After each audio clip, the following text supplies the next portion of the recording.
Have you ever felt like you're just stuck? Repeating the same patterns no matter what you try? Well, today, we're going to dive into the work of Geraldine Orozco.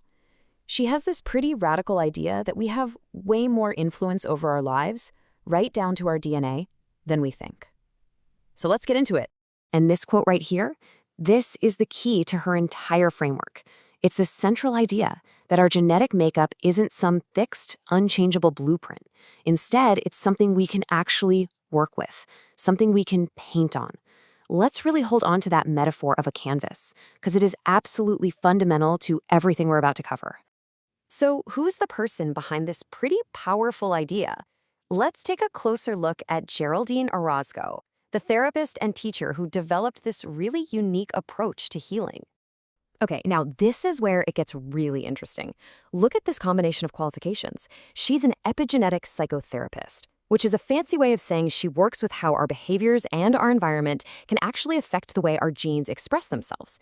But then she combines that with things like clinical hypnotherapy and the ancient energy art of Qigong. It's this incredible blend of modern psychology and time-tested wisdom that makes her approach so different. So what's the end game here? Well, the goal of her work is pretty clear. It's all about helping people break out of those repeating, painful cycles. The destination she talks about is a state she calls harmonic order. You know, that feeling of balance and true alignment in your body, your mind, and your spirit.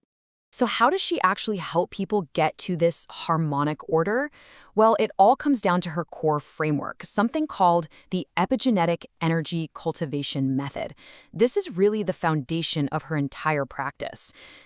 The whole method is built around 3 distinct but totally interconnected pillars. Think of it as a holistic approach, where each part supports the others. You can't really have one without the other two. It's a complete system for healing. All right, pillar number 1, the body. This is all about preparing that canvas we talked about. It focuses on your physical self as the vessel of life force.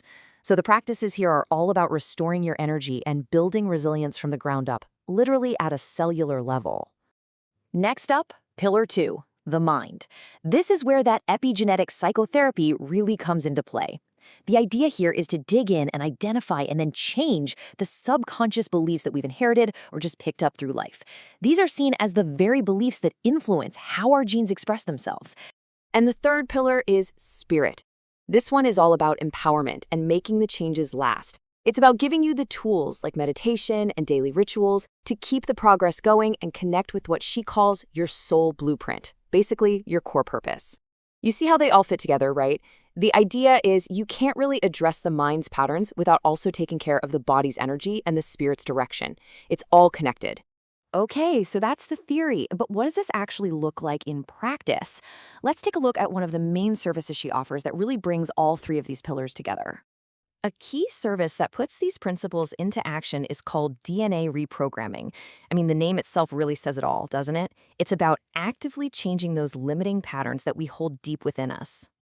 I think this analogy from a client is just perfect. It really brings the whole concept to life. Comparing it to resetting a computer that's just full of viruses and old programming, it makes this abstract idea feel so much more real and understandable. Let's break that down a bit. And this just spells it out perfectly, right?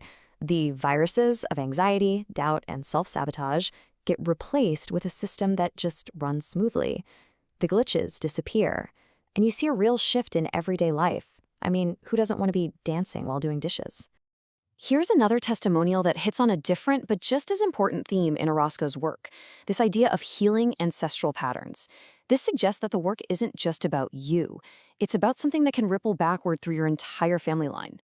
So to pull it all together, these are the kinds of issues people are coming to this work with. You see everything from those recurring cycles of fear and self-sabotage to really deep-seated family trauma, and even just that general feeling of being disconnected from who you really are. Okay, this brings us to the final and maybe the most important part of this whole explainer, the big picture philosophy that's driving this entire approach. So, this is the real game changer. It's about a massive shift in perspective. It's about moving from that passive state of just surviving, just getting by, to becoming the active creator of your own well-being. That phrase, architect of your own feeling, really captures that sense of taking back control. And here it is, the whole journey summarized for you. It's a clear 3-step process that basically recaps the pillars we just talked about. Step 1, restore the body. Step 2, rewire the mind. And step 3, align the spirit. Each one builds on the last. It's a beautiful roadmap.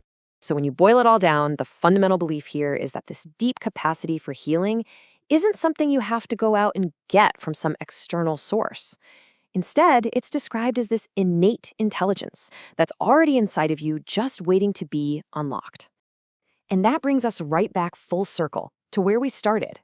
If we really take in that central idea that our DNA isn't our fixed destiny, but our own personal canvas, it leaves us with a really powerful question to think about. What kind of masterpiece would you choose to create?